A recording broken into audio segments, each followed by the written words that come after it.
வணக்கம் பிரியமானவர்களே, விசுவாசத்தில் நீங்கள் யார் இந்த நேரம் எங்களோடு ஒன்றிணைந்த வராயத்தில் இருக்கிறீர்களோ தேவன் உங்களை ஆசீர்வதிக்கட்டும்.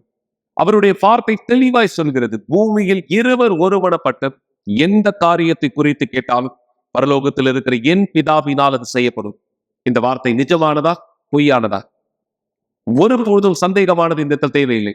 தேவன் வாக்களித்தது ஒருபொழுதும் இந்த இடத்தில் பொய்யாகாதது. அவர் வாக்களித்தது நிறைவேற்ற இன்றும் தேவன் மாறாதவராய் இந்த இடத்தில் இருக்கிறார். எனவே இந்த நேரம் இந்த விசுவாசத்தினுடைய சவாலை நான் உங்களோட வைக்க விரும்புகிறேன். யார் இந்த நிகழ்ச்சி இந்த இடத்துல பார்த்துட்டு இருக்கீங்களோ, நீங்களும் உங்களுடைய குடும்பத்தாரும் ஒருவேளை இந்த இடத்துல வியாதி உள்ளவராய் இடத்துல இருக்கலாம், நீங்க பலகீனமானவராய் இடத்துல இருக்கலாம், உங்களுடைய சரீரத்துல பலவிதமான சோர்வுகள் பிரச்சனைகளை சந்திக்கிற ஒருவராய் இருக்கீங்க. இந்த வார்த்தையை நீங்கள் விசுவாசிக்கிறீர்களா? கவனிங்க மக்களே, இந்த வார்த்தையானது நீங்கள் விசுவாசித்தால் பூமியில் இருவர் ஒருவனப்பட்டு எதை குறித்து கேட்டாலும் பரலோகத்தில் இருக்கிற என் பிதாவினால் செய்யும். இயேசு சொன்ன இந்த வார்த்தை நீங்கள் நம்புவீர்களே ஆனால் நீங்க இப்பொழுதே என்னுடைய கைகளை நோக்கி உங்களுடைய கைகளை நீட்டுங்க. உங்களால் முடியலாம் ஸ்கிரீனை நோக்கி இந்த நீங்க தொடுங்க. விசுவாசத்தில் உங்களோடு சேர்ந்து இந்த குணமாக்கலை நான் இந்த ஏற்றுக்கொள்ள போகிறேன். இந்த விடுதலையானதை இந்த ஏற்றுக்கொள்ள போகிறேன். தேவனுடைய பதிலை உங்களுடைய வாழ்க்கையிலே நீங்கள் எடுத்து பெற முடியாது. விசுவாசிக்கிறீங்கன்னா நீங்க இந்த ஸ்கிரீன் நேரக்குமா வந்து உங்களுடைய கைகளை ஸ்கிரீன் நேரம் இந்த வைங்க. கண்களை மூடுங்க. என் தேவனே, இதோ இந்த நேரம் விசுவாசிக்கிற இந்த நபர் வாழ்க்கை மீது வல்லமை வெளிப்படுத்த இந்த சவாலை உம்முடைய நாமத்தினால் அதிகாரத்தினாலே செய்கிறேன். யார் இந்த நேரம் வியாதி உள்ளவராய், வலி உள்ளவராய், பலவிதமான பிரச்சனைகளை தன் சரீரத்திலே கடந்து செல்கிறவராய், மருத்துவருடைய ஒரு ஆலோசனை நிமித்தம் இவர் பாரத்தையும் குழப்பத்தையும் சுமந்து வாழ்கிறவராய் இருக்கிறாரோ, இவரோடு சேர்ந்து ஏற்றுக்கொள்கிறேன்.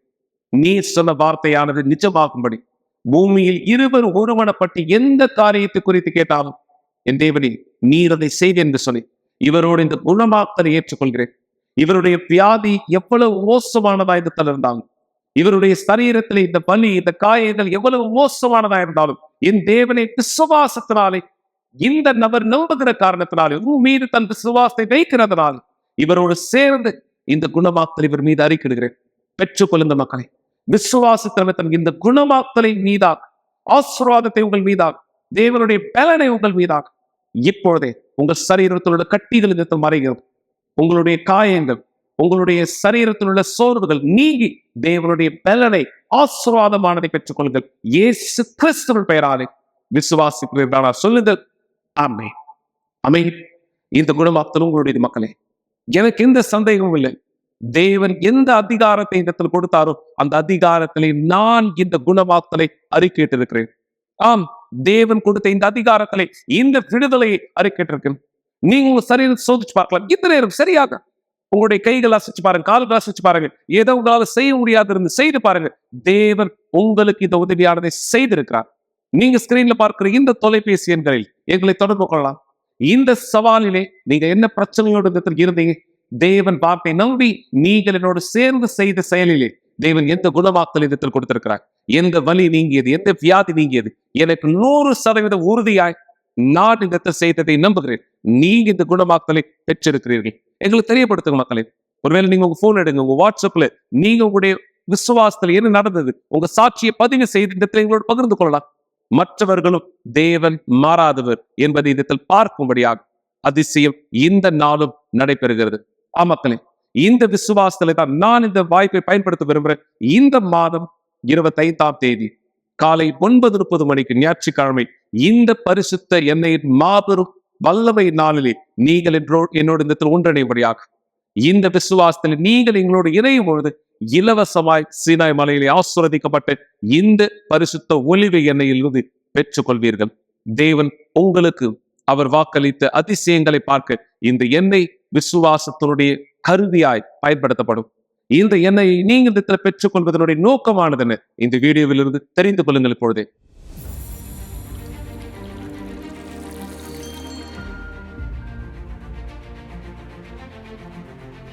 நீங்கள் ஒரு மலையை சந்திக்கிறீர்களா?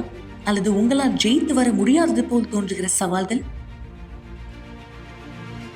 வேதாகமத்தில் ஆசீர்வதிக்கப்பட்ட எண்ணெய் தேவனுடைய கவனத்தை, தேவனுடைய பிரசனத்தை ஈர்ப்பதற்கு பயன்படுத்தப்பட்டதாக அநேக முறை குறிப்பிடுகிறது. அதே ஆவியில் நாம் நம்புகிறோம், ஆசீர்வதிக்கப்பட்ட எண்ணெய் வல்லமையான ஒரு கருவியா இருக்கும் ஆசீர்வாதங்களை கைப்பற்றும். ஆசீர்வதிக்கப்பட்ட எண்ணெயின் பயன்பாட்டினால் நம்முடைய விசுவாசம் வெளிப்படும் பொழுது அது சாவியாக இருக்கும் மாற்றத்திற்கான கதவை திறக்கு.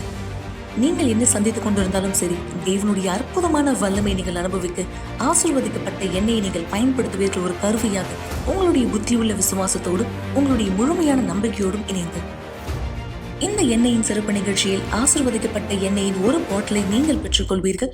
அதோடு கூட நீங்கள் கற்றுக்கொள்வீர்கள் இந்த எண்ணெயை இன்னுள்ளவாறு எவ்வாறு பயன்படுத்துவது, உங்களுடைய பிரச்சனைகளை நீங்கள் தாண்டி வருவதற்காக. ஆகஸ்ட் 25 ஞாயிற்றுக்கிழமை கூட்டம் காலை 9:30 மணிக்கு துவங்கும். எங்களுடைய முகவரி முன்னாள் வேலன் திருமண மாளிகை, நம்பர் 106, எண்ணூர் நெடுஞ்சாலை, குறுக்குப்பேட்டை, சென்னை 6,21,00,000. உங்கள் வாழ்க்கையை மாற்றக்கூடிய இந்த தருணத்தை நீங்கள் தவறவிட வேண்டாம். உங்களுடைய எண்ணெய் பாட்டிலை நீங்கள் முன்பாகவே பதிவு செய்யலாம். மேலும் விவரங்களுக்கு நீங்கள் எங்களை தொடர்பு கொள்ளலாம். 9384638738.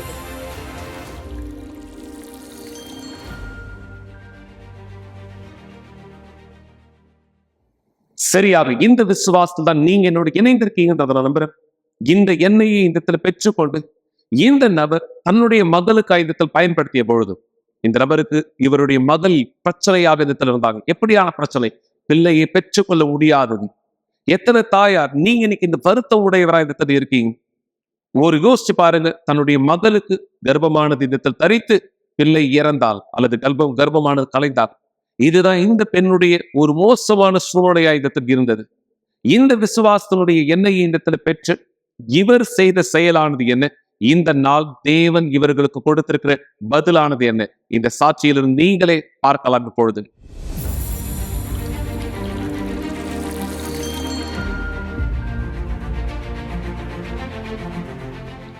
என் பேர் சதி தேவி. நான் கோருக்குப்பேட்டிலேருந்து வரேன். என் மகளுக்கு 2 குழந்தை அபார்ஷன் ஆகிப்போச்சு. ஃபர்ஸ்ட் குழந்தை வளர்ச்சியிலன்னு சொல்லி அபார்ஷனம் பண்ணி எடுத்துட்டாங்க. அப்போ நான் ரொம்ப அழுதுனே இருந்தேன். நான் ஃபர்ஸ்ட் குழந்தை போனதும், 2வது இன்னும் ஒரு கர்ப்பத்தினி கனி கொடுத்தாரு ஆண்டவர். அந்த குழந்தைங்க வளர்ச்சி இல்லைம்மா, இந்த குழந்தை உனக்கு வானாம அது எடுத்துருன்னு சொல்லி அதுவும் நாங்கள் அபார்ஷனம் பண்ணி எடுத்துட்டாங்க. அப்புறமே நான் ஜெபம் பண்ண ரொம்ப அழுது. நான் என்னப்பா ஒன்னொன்னா ஒரு குழந்தைய போயினே இருக்குதப்பா, எல்லாம் மாரி போயினே இருக்கு சொல்லி நான் அழுது ஜெபம் பண்ணினே இருந்தேன். நான் என் பொண்ணு கூட அவ்வளோ கவலைப்பட மாட்டான். ஆனால் நான் தான் அந்த வீட்டுல ரொம்ப கவலைப்படுவேன். சொந்த பந்தம் கூட அவ்வளோ கவலைப்பட மாட்டாங்க. சும்மா தைரியம் பேசிட்டு போவாங்க, அவ்வளோதான். நான் தான் அதில் அழுதுனே இருப்பேன். நான் இன்னும் பறி கொடுத்த மாதிரி ஏதோ நான் எனக்குள்ள ஏதோ ஒரு பறி கொடுத்த மாதிரி நானே அழுதுன்னு ஒரு வேலைகளை செய்ய மாட்டேன். பாட்டு இன்னும் இந்த பைத்தியம் பிடிச்ச மாதிரி நான் ஒரு ஓரம் உட்காந்து கிடப்பேன். அப்போ எல்லாம் திட்டுவாங்க, ஏமா அதே நினச்சின்னு இருக்கிறம்மா, நீ இன்னொரு குழந்தை கொடுப்பாரும்மா அப்படின்னு சொல்லி சமாதானம் பண்ணி போவோம். அப்புறம் பார்த்தா ஆண்டவர் இன்னொரு கர்ப்பத்தினி கனி கொடுத்தாரு. அது நல்லபடியாக தான் இருந்தது. குழந்தை 5ஆம் மாதம் ஸ்கேனு, 3ஆம் மாதம் ஸ்கேன் எடுக்கும் மாதிரி நல்லா தான் இருந்து சொன்னாங்க. குழந்தை 8ஆம் மாதம் ஸ்கேன் எடுக்கணுமா, அந்த ஸ்கேன் எடுத்து பார்த்தா தான் நம்ம சொல்ல முடியும் அப்படின்னு. அந்த ஸ்கேன் எடுத்து பார்த்ததுல இது குழந்தை கால் ஊனமா பிறக்குமா, இது எனக்கு சொல்றதே எனக்கு ரொம்ப கஷ்டமா இருந்தது. உங்களாண்ட இந்த குழந்தை உங்களுக்கு வேணாம், இந்த குழந்தை நினைச்சு நீங்க காலத்தை நீங்க அழுவ போறீங்களா, இந்த குழந்தை 25,000 ரூபாய் அந்த ஊசி அது போட்டு இந்த குழந்தை நீங்க எடுத்துருவோங்க அப்படின்னாங்க. அப்ப என் பொண்ணு நான் வெளியே உட்காந்து என் பொண்ணு தான் உள்ள போனேன். அப்ப என் பொண்ணு வெளியே அழுதினா என்னம்மா ஏமா அழுவுற அப்படின்னு கேட்டேன். இல்லம்மா டாக்டர் மாரி சொல்றாங்கம்மா அப்படின்னு. சரி வாமா போயிடலாம், வீட்டுக்கு போயிடலாம் வாமா சொல்லி என் பொண்ணை சமாதானம் பண்ணிட்டு நான் வீட்டுக்கிட்டு போயிட்டேன். அன்னைக்கு நைட்டெல்லாம் வீட்டுக்கு நைட்டு மணி 8 ஆயிடுச்சு நாங்கள் வீட்டுக்கு வருது. அன்னைக்கு நைட்டு என் வீட்டுல ஏதோ ஒரு உயிர் போன மாதிரி அந்த மாதிரி இருந்தது என் வீடு. அப்ப நான் கொஞ்சம் ஃபுல்லா அழுது ஜெபம் பண்ணோம். என் கணவர் அதெல்லாம் கண்டுக்கவே மாட்டாரு. அவரு குடி இருந்தா போதும்னு இருப்பாரு. அவர் குடிச்சு அவர் பாட்டு பிடிச்சி நான் உட்காந்துருந்தாரு. என் பொண்ணு கம்முன்னு கட்டு மேல படுத்துருந்தா. கொஞ்ச நேரம் அழுவா, கொஞ்ச நேரம் அப்படி கம்முன்னு உட்காந்துருவா.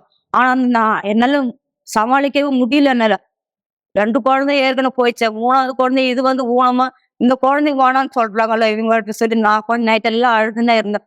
மறுநாள் சர்ச்சு திறந்தது. நான் மறுபடியும் ரிசல்ட் எடுத்து என் பொண்ணை எடுத்து சர்ச்சுக்கு நான் போனேன்.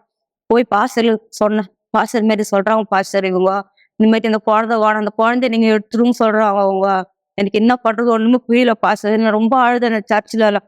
அப்ப அவரு சொன்னாரு, இது வெறும் பேப்பர் தான்மா, இந்த பேப்பர் நான் செய்யாம நீ இப்படியா அழுகுற, நீ நல்ல தைரியமா இருந்தாம உன் பொண்ணு தைரியமா இருக்கும் அப்படின்னு சொல்லி எனக்கு சமாதானம் பண்ணாரு. அந்த டைம்ல எனக்கு ரொம்ப தைரியமா தான் இருந்துச்சு எனக்கு உடம்புக்குள்ள. அப்ப நான் என் பொண்ணோட சொன்னேன், நீ ஏசப்பா நம்புமா. நான் எப்படி நம்பி நிக்கிறேன் அதே மாதிரி நீ ஏசப்பா நம்புமா. நீ அவன் நம்பவே மாட்டேன், நீ ஏசப்பாவ நீ அப்படின்னு சொல்லி நான் என் பொண்ணு அழுது சொன்னேன். அப்புறமா என்ன பண்ணா, அந்த டைம்ல பார்த்து சர்ச்சில் வந்து அந்த எண்ணெய் கொடுத்துருந்தாங்க. அந்த எண்ணெய் நானும் வாங்கினேன். எப்பா இது வந்து உன் எண்ணெய்ப்பா, இந்த எண்ணெய் பூசுறேன் என் பொண்ணுக்கு. என் பொண்ணு போனோட நல்லபடியா குழந்தை பெத்து எடுத்து வெளியே வரணும்ப்பா சொல்லி ஜெபம் பண்ணி அந்த எண்ணெய் வயிற்று கொடுப்பா, வயிறு ஃபுல்லா தடவுவான். இதேதான் நான் செய்துன்னு இருப்பேன். வேற எதுவுமே நான் செய்ய மாட்டேன் நானு. ஆனா நான் அழுதுன்னு தான் இருப்பேன் நானு. இந்த மாசம் நெருங்க எனக்குள்ள கொஞ்சம் பயம் இருந்துதான் இருக்கும். அப்ப வந்து எண்ணெய் தடவினே இருப்பேன் நானும். அப்புறம் எனக்கு கொஞ்சம் தைரியம் வந்தது. நல்லபடியா பொறந்துடும் என் பொண்ணு, எந்த கவலையும் இல்ல அப்படின்னு எனக்குள்ள ஒரு தைரியம் வந்தது. அப்புறமே பார்த்தா என் பொண்ணு அந்த குழந்தை பொறந்த டைம்ல நாங்க ஹாஸ்பிட்டல் போன உடனே குழந்தை பொறந்துச்சு. அப்ப நாங்க டாக்டர் கிட்ட எப்படி இருந்துச்சு குழந்தை? ஆமா குழந்தை நல்லாதாம்மா இருக்குது அப்படின்னு. அப்ப எனக்கு என்னால சொல்ல முடியும், அவ்வளவு சந்தோஷம் இன்னைக்கு. அன்னைக்கு அந்த டாக்டர் பேச்சு நான் கேட்டிருந்தேன், நிறைய குழந்தை போயிருக்குமே, எல்லாமே போயிட்டு இருக்குமே அப்படின்னு வச்சு அன்னைக்கு நான் அப்படியே கொஞ்சம் அவ்வளவு சந்தோஷமா இருந்தது எனக்கு. இதுதான் அந்த குழந்தை. டாக்டர் சொன்னாங்க இந்த குழந்தை தான் ஊனமா பிறக்கும்னு சொன்னாங்க. ஆனா இன்னைக்கு நல்ல ஆரோக்கியமா நல்ல பலமா இதா இருக்கிறாங்க. இதே மாதிரி இன்னொரு குழந்தைய ஆண்டவர் கொடுத்தாரு. அந்த குழந்தை நல்ல ஆரோக்கியமா பலமா இருக்கிறாரு. இந்த எண்ணெய் வாங்கி நான் யூஸ் பண்ணேன். இதே மாதிரி இந்த எண்ணெய் வாங்கி நீங்களும் யூஸ் பண்ணுங்க, உங்களுக்கும் அடிஷன் வரும்.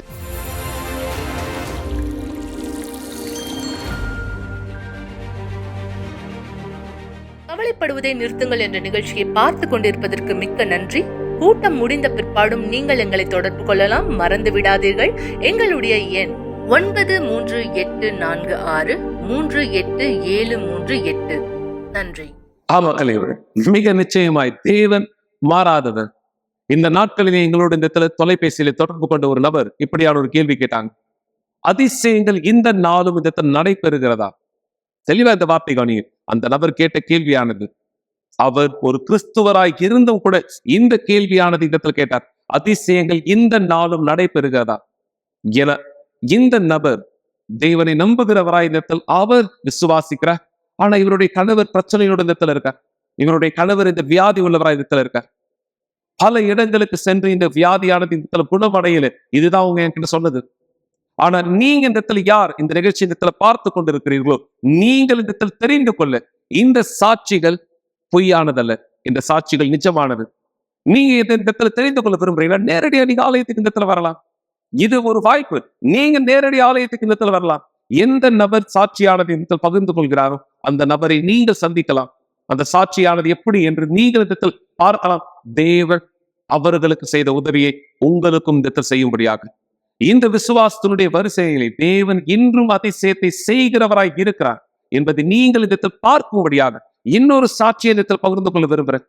ஒரு மோசமான அழிக்கப்பட்ட வாழ்க்கையை வாழ்ந்து கொண்டிருந்த இந்த நபர், தவறான சகவாசத்தில் தவறான வழியில் இருந்த இவர் எப்படியாக இந்த இடத்தில் தேவனுடைய வல்லமையை பார்க்க வாய்ப்பானது இந்த இடத்தில் கிடைத்தது. அதை எப்படியாய் பயன்படுத்தி கொண்டார். உங்களுக்கு தெரியும், யூனிவர்சல் ஆலயம் ஏறக்குறைய உலகத்தின் பல நாடுகளில் இந்த இடத்தில் இருக்கிறது. இந்த விசுவாசத்திலே இந்த நபர் இந்த இடத்தில் எப்படியான உதவியை பெற்றார்? இந்த சாட்சியை நீங்கள் கவனமாய் பாருங்கள். இப்பொழுதே இவருடைய வாழ்க்கையில் நடந்த எல்லாமே இவர் எடுத்த தீர்மானம். அந்த தீர்மானத்துல இவர் விளைவுகளை சந்திச்சார். எனக்கு சரியா 10 வயசுல என்னுடைய அப்பா என்னை கொலை செய்ய முயற்சி பண்ணார்.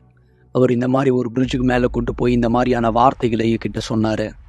நீ பிறந்ததே பிரயோஜனம் இல்லை, நான் தான் உன்னை உலகத்துக்கு கொண்டு வந்த, நானே இந்த இடத்த விட்டு உன்னை எடுத்துடுறேன். அப்புறம் நான் சொன்னேன், அப்பா என்னை கீழே கூட தூக்கி போடுங்க, நான் கீழே விழுந்து இறந்துட்டேன்னா பரவாயில்ல, பிரச்சனை இல்லை. ஆனால் நான் ஒரு வேளை இறக்கலைன்னா ஒரு பெரிய மோசமானவனா நான் மாறிடுவேன். இந்த வார்த்தைலாம் எனக்குள்ள ஒரு நரகமா இருந்தது.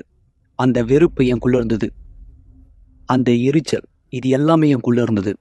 எனக்கு தெரியும், ஒரு நாள் இது எல்லாத்தையும் நான் வெளியே விட்டுருவேன். அந்த நாள் வந்துச்சு. எனக்கு சரியா 11 வயசா இருந்தது. நான் முதல் ஒரு ஆளை கொலை செஞ்சேன். அப்போ ரொம்ப சின்ன பையனா இருந்தார். நான் சீர்திருத்தும் பள்ளியில் தள்ளப்பட்டேன். அந்த இடத்துல நான் ஒரு படிப்பாறை மாதிரி இருக்கும், கற்றுக் கொடுப்பாங்க. அது ஒரு பள்ளிக்கூடம் மாதிரி, சீர்திருத்தும் பள்ளி. அங்கே தான் நான் நிறைய தவறான விஷயத்தை கற்றுக்கிட்டேன். நான் அந்த இடத்த விட்டு வெளியே வரும்போது நான் செஞ்ச முதல் விஷயம், அங்கே கற்றுக்கின எல்லா விஷயத்தையும் நான் வெளியே செஞ்சேன். வாலசனுடைய இந்த முறை வெறுப்பு, கோபம் இருந்த இந்த நபர் இப்போ ஒரு கூலிக்காக கொலை செய்கிற ஒரு ஆளாக மாறிட்டார். போயிட்ட பிற்பாடு அங்கே தான், அந்த இடத்துல தான் நான் நிறைய தவறான விஷயம்லாம் பண்ண ஆரம்பித்தேன். எக்கச்சக்கமான விஷயம். நான் கற்பனை பண்ணி பார்க்காத விஷயத்தெல்லாம், நான் அவமானப்படுற விஷயத்தெல்லாத்தையும் செஞ்சேன். அங்கே என்னுடைய அம்மா அங்கே நான் நல்ல பையனு நினச்சிருந்தாங்க. ஆனால் உண்மை தெரிய வந்தது, நான் நல்ல பையன் இல்லை, நான் ஒரு மிருகம்தான் அப்படின்னு. அவங்க கண்டுபிடிச்சாங்க. அப்புறமா எனக்குள்ளே இருந்த ஒரு ஆசை, கொலை செய்கிறது எல்லாரையும் கூலிக்காக. நான் ஒரு முறை ஒருத்தனுடைய உயிர் எடுத்து எங்கள் அம்மா கண்ணுக்கு முன்னாடியே, அது நடந்த பிற்பாடு எங்கள் அம்மா கவலை அடைஞ்சாங்க, ரொம்ப பயந்துட்டாங்க. என்னுடைய பையன் ஒரு கொலைக்காரனாக மாறியிருக்கானே அப்படின்னு. நான் ஒரு மனுஷனாவே என்னை பார்க்கல, நான் ஒரு மிருகமாக தான் என்னை பார்த்தேன். ஏன்னா எனக்குள்ள எதுவுமே இல்லை, எனக்குள்ள என் மேலே அன்பே இல்லை. ஆண்டவர் மேலே எனக்கு அன்பே இல்லை. என்னை பொறுத்த வரைக்கும் நான் தான் ஆண்டவர். எனக்கு யார் மேலேயும் அன்பும் இல்லை, நான் பாசமாக வைக்கல.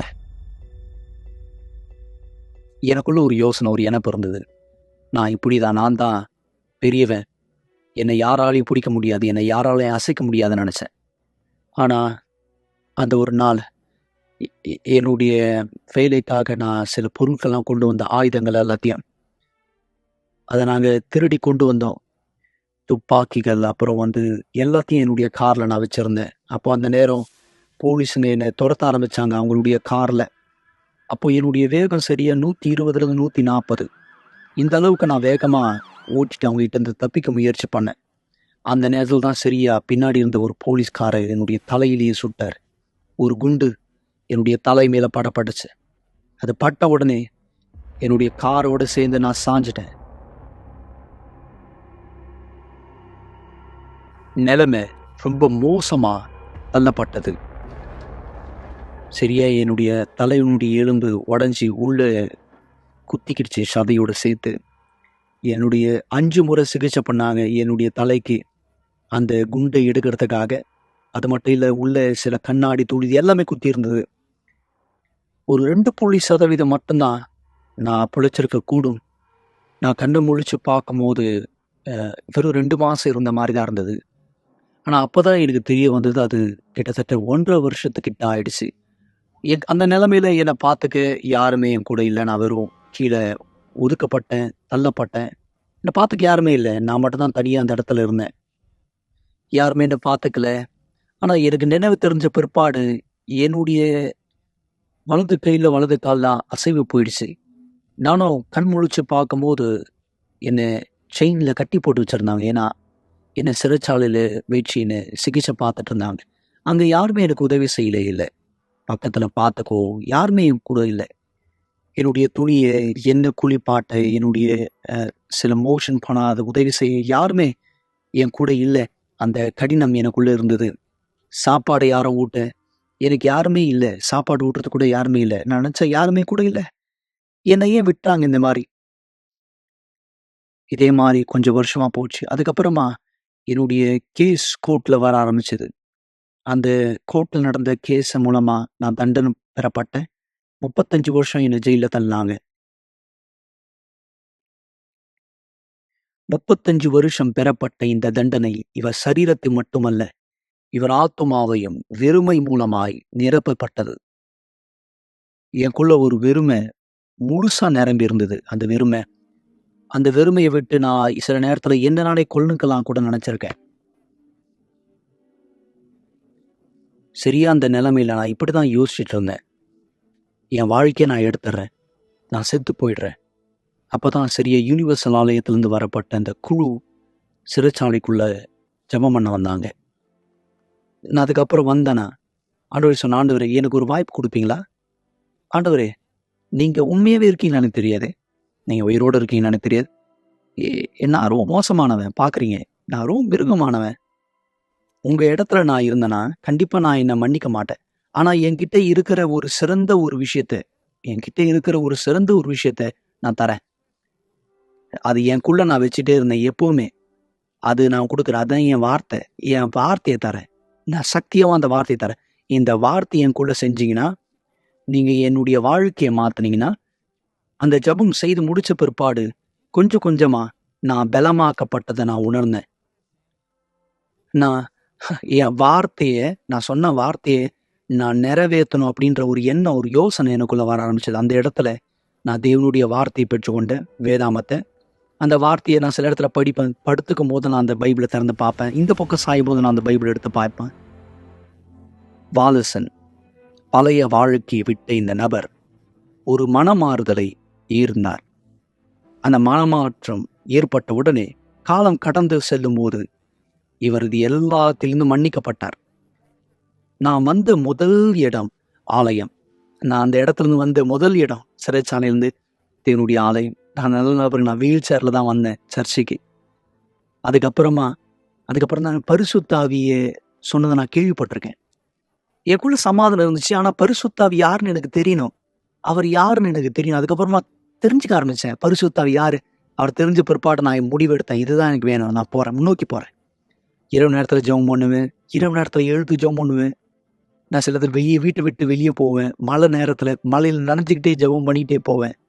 நான் ஜெபத்தில் இப்படி சொல்லுவேன், ஆண்டவரே நான் வெறுமையாக இருக்கேன், எனக்குள்ளே நான் உங்களை பார்க்கணும், எனக்குள்ளே உங்கள் ஆவி தேவை.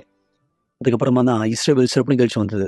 நான் அந்த இஸ்ரவேல் சிறப்பு நிகழ்ச்சியில் என்னை தூக்கி நான் அதில் வச்ச முழுமையாக நான் சொன்ன, ஆண்டவர் நான் ஏற்றுக்க மாட்டேன், நான் உங்கள் வீட்டில் இருக்கேன், உன்னுடைய ஆலயத்தில் இருக்கேன், உன்னுடைய ஆவி இல்லாமல் நான் எப்படி உயிர் வாழ்றது? எல்லாத்தையும் கொடுக்குறேன், நான் எல்லாத்தையும் கொடுக்குறேன், நீங்கள் எல்லாத்தையும் கொடுங்க, உங்கள் ஆவி எனக்கு கொடுங்க. நான் எல்லாத்தையும் கொடுத்தேன். அந்த சிறப்பு நிகழ்ச்சி நான் பீடத்து மேலே ஏறினேன். அந்த பீடத்து மேலே நான் ஏறிய வாழ்க்கை கொடுத்த பிற்பாடு என் தியாகத்து மூலமா ஆண்டவரே, நான் சொன்ன, ஆண்டவரே இது என் தியாகம், இதோ என் வாழ்க்கை, நான் கொடுத்துட்டேன், நான் நேர்மையா வாழ்க்கை கொடுத்தேன், உண்மையா. ஆண்டவரே நான் பிரோஜனம் இல்லை எனக்கு தெரியும், ஆனா நான் உங்களை வெளிப்பட விரும்புறேன், நான் உன்னோடு இணைஞ்சு நான் உன்னுடைய வேலையை செய்ய விரும்புறேன். அந்த நேரம் எனக்குள்ள ஒரு சமாதானம் இருந்தது. அது ஒரு சாதாரணமான உணர்ச்சி இல்லை, அது உணர்ச்சி இல்லை, நான் என் வாழ்க்கையிலே உணராத ஒரு விஷயம். அந்த நேரம் பரிசுத்தாவி எனக்குள்ள வந்த உடனே நான் ரொம்ப சின்னவராக இருந்த ஒரு ஆளா இருந்தேன். ஆனால் அவர் எனக்குள்ள வந்த பிற்பாடு என்னுடைய ஆத்மா நிரவப்பட்டது. அவர் சொன்னார், நான் உன்னோடு இருக்கேன், என்னுடைய மகனே நான் உன்னோடு இருக்கேன் அப்படின்னு சொன்ன உடனே நான் சொன்னேன், நன்றி என் தகப்பனே. வார்த்தை தரப்பட்டது, அவர் வார்த்தை கொடுக்கப்பட்டது. இவருக்குள்ளே ஒரு மாற்றம் ஏற்பட்டு மரிக்க போக வேண்டிய நிலைமையில் இருக்கிற ஒரு நபர் இப்போ தேவனோடு உயிர் வாழ்ந்து கொண்டிருக்கிறார். ஆண்டவர் என்னுடைய எல்லா வாழ்க்கையும் மாத்திட்டார். ஆண்டவர் நான் வெறும் ஒரு வார்த்தை தான் கொடுத்த ஆண்டவர் என்னுடைய பாதி உருவாக்கிட்டார். இப்போ நான் கல்யாணம் பண்ணியிருப்பட்டிருக்கேன், தேவன் ஒரு நல்ல மனுஷன் கொடுத்துருக்கேன், தேவனுடைய மனுஷன். இப்போ நான் ஒரு தகப்பனா இருக்கேன், என்னுடைய திருமண வாழ்க்கை ஆஸ்வாதமா இருக்கு. இன்னைக்கு என்னுடைய அம்மா என் மேல சந்தோஷப்படுறாங்க. என்னுடைய அப்பா, முன்னாடி நான் கொலை செய்யலாம்னு நினைச்ச என்னுடைய அப்பா என் கூட நல்ல உறவில் இருக்கார். இப்போ நான் வெளியே போய் நான் முன்னாடி வெளியே செல்லும் போது உயிரை எடுக்க வெளியே செல்வேன், ஆனால் இந்த நேரம் உயிரை காப்பாற்ற வெளியே செல்றேன். மருத்துவர்கள் என்கிட்ட சொன்னாங்க, எனக்கு சரியா உணர்வு இருக்காது, என் வாழ்க்கை நல்லா நடத்தி போக முடியாது. ஆனால் இதெல்லாத்தையும் நான் யோசிச்சு பார்க்கல. மருத்துவர் சொன்ன, இந்த பகுதி, இந்த கை கால் மட்டும் தான் இருக்கும், அசைக்க முடியும் அப்படின்னு சொன்னாங்க. ஆனால் இதெல்லாம் எனக்கு தேவையில்லை, பாதி தலை கூட எனக்கு இருந்திருக்கலாம். ஆனால் என்னுடைய எல்லாத்தையும் நான் அவர்கிட்ட கொடுத்துட்டேன், என் முழுசை நான் அவர்கிட்ட கொடுத்துட்டேன். நான் என் வார்த்தையை அவர்கிட்ட கொடுத்து காப்பாற்றிட்டு இருக்கேன். அவர் இந்த நாள் வரைக்கும் அவர் வார்த்தையை நிறைவேற்றிட்டு இருக்காரு என்னுடைய வாழ்க்கையில. கவலைப்படுவதை நிறுத்துங்கள் என்ற நிகழ்ச்சியை பார்த்து கொண்டிருப்பதற்கு மிக்க நன்றி. கூட்டம் முடிந்த பிற்பாடும் நீங்கள் எங்களை தொடர்பு கொள்ளலாம், மறந்து விடாதீர்கள். எங்களுடைய எண் 9386387738. நன்றி. மிக நிச்சயமாய் மக்களே, உங்களுக்கு தேவன் இந்த நாள் எந்த வார்த்தையானது இந்த இடத்தில் கொடுக்க விரும்பினார், இந்த வார்த்தையானது கொடுக்கப்பட்டதா இருக்கிறது. நீங்க யார் இப்படியான சூழ்நிலைகளில் தவிப்பிலே இந்த இடத்துல இருக்கிறீர்களோ, உங்களுக்கு தேவன் மாற்றத்தை கொடுக்க தயாராக இடத்துல இருக்கிறார். நீங்களும் நாளை தினம் கூட எங்களோட இணைய விரும்புறீங்கன்னா மிக நிச்சயமாய் வரவேற்கப்படுகிறீர்கள். குறுக்குப்பேட்டோ, மவுண்டோட ஆலயமோ, அல்லது அண்ணா நகரோ, இல்லை ஐநாபுரத்திலேயோ, இல்லை அகரத்திலேயோ நீங்கள் எங்களோட இடத்தில் ஒன்றிணையலாம். தேவன் அதிசயத்தை செய்ய தயாரானவராய் இருக்கிறார். குறிப்பாய் நாளை மாபெரும் விடுதலைக்கான நாளாய். நீங்க யார் செய்வனைகளில், சாபங்களிலே, கட்டுகளிலே, பொறாமைகளிலே, கந்திருஷ்டியிலே உங்களுடைய வாழ்க்கையின் ஆசீர்வாதத்தை, பதில்களை இழந்து கொண்டிருக்கிறீர்களோ, தேவன் எல்லாவற்றையும் இந்த இடத்துல மீட்டு உங்களுக்கு இந்த இடத்துல கொடுக்கும்படியாக. ஒருவேளை நீ கேட்கலாம், எப்படி என்னுடைய வாழ்க்கையில் அசுத்தமானது இந்த இடத்துல வேலை செய்வதை நான் தெரிந்து கொள்வது? என்னுடைய வாழ்க்கைக்குள்ளாக இந்த இருள் வேலை செய்கிறது, பலகீனங்கள் இந்த இடத்துல வேலை செய்கிறது, எப்படியாக நான் இந்த இடத்துல தெரிந்து கொள்வது? அசுத்தம் ஒரு நபருடைய வாழ்க்கைக்குள்ளாக இந்த இடத்துல வேலை செய்யும் பொழுது அதனுடைய அடையாளங்களானது என்ன? நீங்கள் இந்த வீடியோவிலிருந்து தெரிந்து கொள்ளும்படியாக பாருங்கள் இப்பொழுதே. உங்களால் தூங்க முடியவில்லை, ஆனால் அலாரம் ஆஃப் ஆகி விடுகிறது. பிற்பாடு மிக அலுவலான வேலையை செய்ய நீங்கள் தூங்குகிறீர்கள். ஏராளமான காஃபி, எனர்ஜி ட்ரிங்கை உட்கொண்டு அந்த நாளை நீங்கள் கடந்து செல்கிறீர்கள். இழந்தவராய் இப்படியாவது அவங்க வாழ்க்கை சென்ற வருடம் முழுவதும் இருந்தது. நாளை உறங்க முடியவில்லை என்பது சாதாரணமான ஒரு விஷயம் அல்ல. இது மாத்திரம் நீங்கள் சந்திக்கிற பிரச்சனைகள் அல்ல. வீட்டில் நீங்கள் பார்க்கிற அந்த நிழல்களை பற்றி என்ன சொல்வது? அப்படி அதிலிருந்து நீங்கள் விடுபட போகிறீர்கள். மீண்டும் நேற்று ராத்திரி உடலில் அழுத்தத்தை உணர்ந்தீர்கள், இருக்கப்படுவதை போல உணர்ந்தீர்கள். தூக்கத்திலே முரமானதை போல உங்களால் அசையவோ அல்லது கத்தவோ கூட முடியவில்லை. உங்கள் உயிரே கூட போகக்கூடிய அளவிற்கு காலை வேலை வருகிறது, மீண்டும் அலாரம் ஆஃப் ஆகிறது. நீங்கள் பரபரப்பான அலுவலை மீண்டும் துவங்குகிறீர்கள். இது பேசுவதற்கு மிக கடினமான ஒரு சூழ்நிலை. இந்த வழக்கமான தொடர்கதை விட்டு வெளியே வர வழி உண்டா? டிவி தானாகவே ஆஃப் ஆகி விடுகிறது. வீட்டில் தனியே இருந்தாலும் கூட யாரோ ஒருத்தர் உங்கள் பொருளை மாற்றி மாற்றி வைக்கிறார்கள். நீங்கள் ஆவிக்குரிய தாக்குதலுக்கு பாதிக்கப்பட்டுகிறீர்கள். இது 5வது தடவை இந்த மாதம் பதற்றத்திற்கான மாத்திரை வாங்க நீங்கள் மருந்து கடைக்கு சென்றது. இந்த மாதத்திலே அதிர்ச்சி தாக்குதலில் இருந்து உங்களை காத்துக் கொள்ளும்படி இறந்து போன குடும்ப ஒருத்தர் உங்களோடு பேசுவதை போன்ற குரல்களை கேட்கலாம். இது இனி உங்கள் வாழ்க்கையாய் ஒருபோதும் இருக்கக்கூடாது. ஒவ்வொரு வெள்ளிக்கிழமையும் எங்களோடு இணையுங்கள். இந்த தொடர் சங்கிலியில் ஆவிக்குரிய அழுத்தத்திலிருந்து விடுபட 282 அண்ணா சாலை, சென்னையில்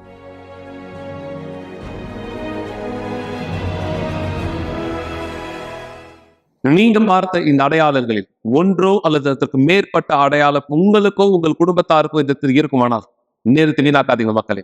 நீங்க வரவேற்கப்படுறீங்க. நீங்க நாளைய தினம் நம்முடைய ஆலயத்தில் நடைபெறுகிற இந்த விசேஷித்த விடுதலைக்கான கூட்டத்திலே, என ஆலயம் ஒவ்வொரு நாளும் திறந்ததா இருக்கிறது.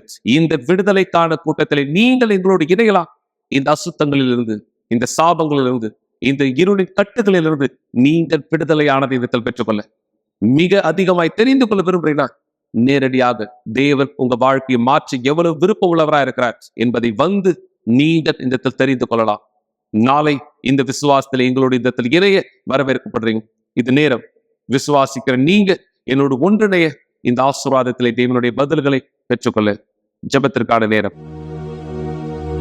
ஒரு கிளாஸ் தண்ணீரை ஆயத்தப்படுத்திக் கொள்ளுங்கள் அல்லது தொலைக்காட்சிக்கு அருகாமையிலே வாருங்கள். இந்த நேரம் உங்களுக்கான ஒரு சிறப்பு ஜெபத்தை நாம் செய்ய போகிறோம்.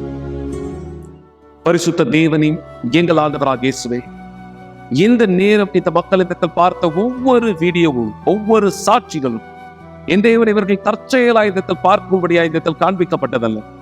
இவர்களுடைய வாழ்க்கையானதை நீர் இந்த ஆசீர்வதிக்க விருப்பம் உள்ளவராய் இந்த இருக்கிறீர் என்பதை இந்த இவர்கள் புரிந்து கொள்ளவே, யார் இந்த நேரம் இந்த கவலைகளிலே, பாரங்களிலே, சுமைகளிலே என் தேவனை அழிக்கப்பட்ட வாழ்க்கையை இந்த வாழ்கிற ஒருவராய் இந்த வாழ்ந்து கொண்டிருக்கிறாரோ இவர்களுக்கு இந்த நேரம் உங்களுடைய கரத்தை நீ நீட்டுகிறேன். இந்த கரத்தை பிடித்துக் கொள்கிற இந்த நபர்கள் அதிசயத்திலிருந்து இந்த பதில்களை பெறுகிறவராய் ஆசீர்வாதமாய் மாற்ற உங்களை நோக்கி இந்த உதவியானதை கேட்கிறேன். எனவே நான் விசுவாசத்திலே யாரெல்லாம் இந்த நேரம் தன் கைகளிலே தண்ணீரை பிடித்தவராய் இருக்கிறார்களோ இந்த தண்ணீரை ஆசீர்வதியும் பரிசுத்த ஆவியானவரே.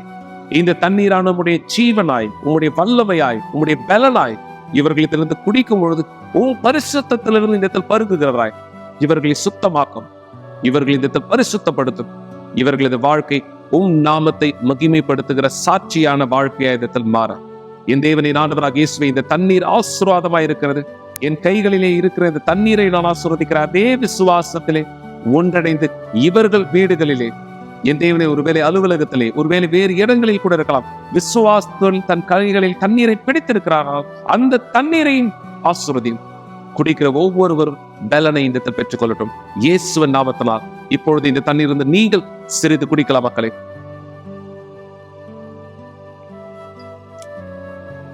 தேவனுடைய கரத்தில் வல்லமையை உங்களுடைய வாழ்க்கை மீது எடுத்து பெற்றுக் கொள்ளுங்கள்.